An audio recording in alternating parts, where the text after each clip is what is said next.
Hello viewers, আসসালামু আলাইকুম। Abdullah computer চ্যানেলের পক্ষ থেকে সবাইকে আজকের চাকরি খবরে স্বাগত জানাচ্ছি। আজ আপনাদের জন্য জনপ্রশাসন মন্ত্রণালয়ের একটি নিয়োগ বিজ্ঞপ্তি নিয়ে হাজির হলাম।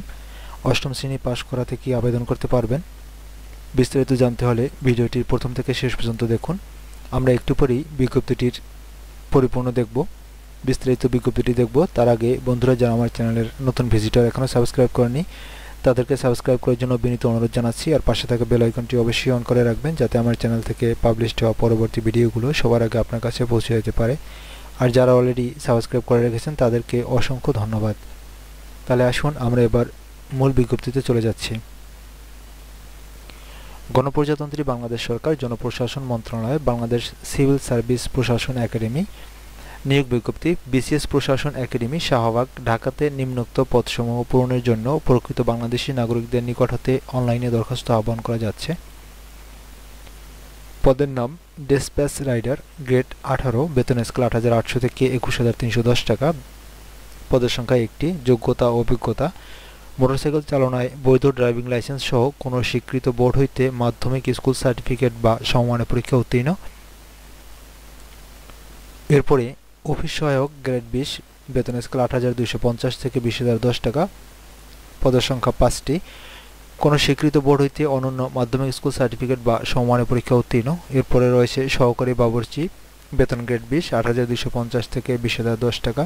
পদের সংখ্যা ১টি। শিক্ষাগত যোগ্যতা অনন্য অষ্টম শ্রেণী বা জুনিয়র স্কুল সার্টিফিকেট বা জেএসসি বা সমমানের পরীক্ষা উত্তীর্ণ। কোনো খ্যাতনামা সংস্থা বা হোটেল অথবা বেসরকারি প্রতিষ্ঠান বা রেস্তোরাঁয় রান্নার কাজে অনন্য ৩ বছরের অভিজ্ঞতা থাকতে হবে। পরিবহন সহকারী, বেতন গ্রেড ২০, ৮২৫০ থেকে ২০০১০ টাকা। পদের সংখ্যা ১টি। অনন্য অষ্টম শ্রেণী বা জুনিয়র স্কুল সার্টিফিকেট, জেএসসি বা সমমানের পরীক্ষায় উত্তীর্ণ। অটোমোবাইল ওয়ার্কশপে অনন্য ৩ বছরের কাজের অভিজ্ঞতা থাকতে হবে।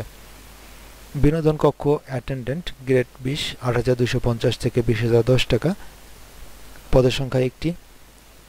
শিক্ষাগত যোগ্যতা কোনো স্বীকৃত বোর্ড হইতে অনন্য মাধ্যমিক স্কুল সার্টিফিকেট বা সমমানের পরীক্ষা দ্বিতীয় বিভাগে উত্তীর্ণ অথবা সমমানের গ্রেড পয়েন্ট এবং television, VCR, video camera, projector, slide projector চালানোর বাস্তব অভিজ্ঞতা থাকতে হবে। খেলাধুলা অ্যাটেন্ডেন্ট, গ্রেড ২০, ৮২৫০ থেকে ২০০১০ টাকা। পদের সংখ্যা ১টি। কোনো স্বীকৃত বোর্ড হইতে অনন্য মাধ্যমিক স্কুল সার্টিফিকেট বা সমমানের পরীক্ষা উত্তীর্ণ। ক্রীড়াক্ষেত্রে অভিজ্ঞতা থাকতে হবে। ডাইনিং বয়, বেতন গ্রেড ২০, বেতন স্কেল ৮২৫০ থেকে ২০০১০ টাকা। পদের সংখ্যা ৪টি। কোনো স্বীকৃত বোর্ড হইতে অনন্য মাধ্যমিক স্কুল সার্টিফিকেট বা সমমানের পরীক্ষা উত্তীর্ণ। কোনো হোটেল বা ক্যাফেটেরিয়ায় অনন্য ৩ বছরের চাকরির অভিজ্ঞতা থাকতে হবে। পরিচ্ছন্নতা কর্মী, বেতন গ্রেড ২০, ৮২৫০ থেকে ২০০১০ টাকা। পদের সংখ্যা ২টি। অনন্য অষ্টম শ্রেণী বা জুনিয়র স্কুল সার্টিফিকেট, জেএসসি বা সমমানের পরীক্ষা উত্তীর্ণ। জারুদা সম্প্রদায়ের প্রার্থীদের অগ্রাধিকার দেওয়া হবে। প্রার্থীর বয়স ২৫ অক্টোবর ২০২০ তারিখে ১৮ থেকে ৩০ বছরের মধ্যে হতে হবে। তবে প্রতিবন্ধী ও মুক্তিযোদ্ধা অথবা শহীদ মুক্তিযোদ্ধার পুত্র কন্যার ক্ষেত্রে বয়সসীমা ৩২ বছর পর্যন্ত শিথিলযোগ্য। বয়স প্রমাণের ক্ষেত্রে কোনো প্রকার এফিডেভিট গ্রহণযোগ্য হবে না। সরকারি অথবা আধা সরকারি সংস্থার চাকরিতে নিয়োজিত প্রার্থীগণ নিয়োগকারী কর্তৃপক্ষকে অবহিত করে আবেদন করবেন এবং মৌখিক পরীক্ষার সময় নিয়োগকারী কর্তৃপক্ষের নিকট থেকে অনাপত্তিপত্র দাখিল করতে হবে। নিয়োগের ক্ষেত্রে সরকারের বিদ্যমান বিধিবিধান, কোটা এবং পরিবর্তিত বিধিবিধান ও কোটা অনুসরণ করা হবে। মৌখিক পরীক্ষার সময় জাতীয় পরিচয়পত্রের মূল কপি সহ শিক্ষাগত যোগ্যতার সনদ, চারিত্রিক সনদ, বিশেষ কোটা ও প্রশিক্ষণ সনদপত্রের মূল কপি প্রদর্শন করতে হবে।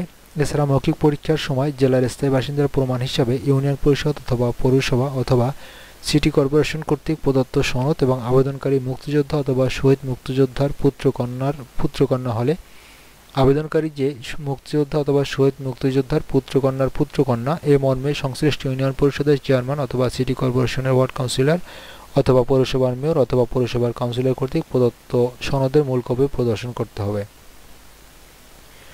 মৌখিক পরীক্ষার সময় অনলাইনে পূরণকৃত আবেদন ফর্ম সহ জাতীয় পরিচয়পত্র সহ সকল শিক্ষাগত যোগ্যতা, বিশেষ কোটা, প্রশিক্ষণ সনদপত্রের এক সেট সত্যায়িত ফটোকপি দাখিল করতে হবে। এছাড়া জেলার স্থায়ী বাসিন্দার প্রমাণ হিসাবে ইউনিয়ন পরিষদ অথবা পৌরসভা অথবা সিটি কর্পোরেশন কর্তৃক প্রদত্ত সনদ এবং কোটার ক্ষেত্রে সংশ্লিষ্ট ইউনিয়ন পরিষদের মুক্তিযোদ্ধা কোটার ক্ষেত্রে সংশ্লিষ্ট ইউনিয়ন পরিষদের বা পৌরসভার কাউন্সিলর কর্তৃক প্রদত্ত সনদের এক সেট সত্যায়িত ফটোকপি দাখিল করতে হবে এবং মূল কপি সাথে আনতে হবে। বিজ্ঞপ্তিতে উল্লিখিত পদের সংখ্যা হ্রাস, বৃদ্ধি, বাতিল বা প্রত্যাহার করার ক্ষমতা নিয়োগকারী কর্তৃপক্ষ সংরক্ষণ করে।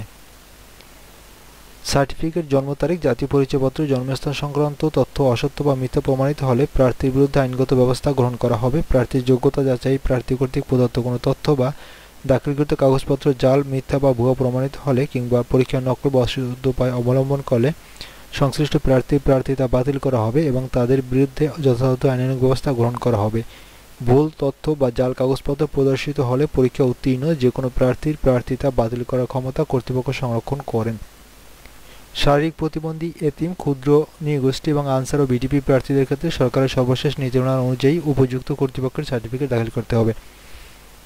আপনাদের উদ্দেশ্যে আরেকটি কথা বলে রাখছি, এখানে বিজ্ঞপ্তির গুরুত্বপূর্ণ একটি অংশ আমি পড়ে শোনাইনি।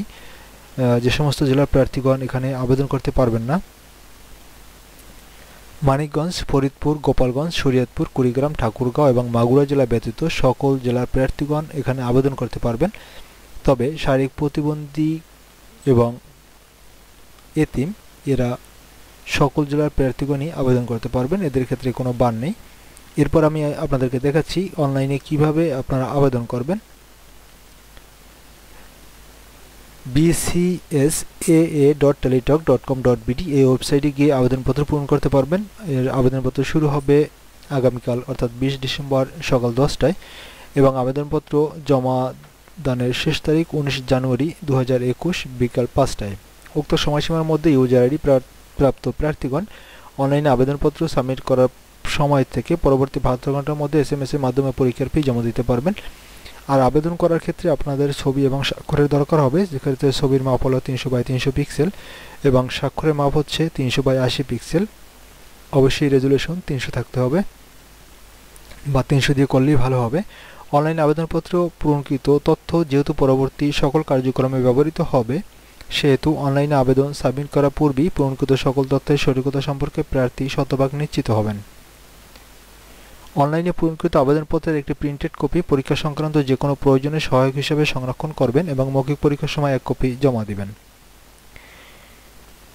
এরপরে কিভাবে আপনি টেলিটক প্রিপেড মোবাইলের মাধ্যমে আবেদন ফি পরিশোধ করবেন সে ব্যাপারে BCSAA স্পেস ইউজার আইডি যা আপনার অ্যাপ্লিকেশন ফর্মে থাকবে, অর্থাৎ অনলাইন অ্যাপ্লিকেশন যে ফর্মটি আপনি পূরণ করছেন সেই ফর্মটির বাম পাশে উপরের দিকে ইউজার আইডি থাকে, তাহলে আপনি BCSAA স্পেস ইউজার আইডি অর্থাৎ ওই বাম পাশে যে লেখাটি আছে ইউজার আইডি হিসাবে ওইটি লিখে সেন্ড করতে হবে 2922 নম্বরে।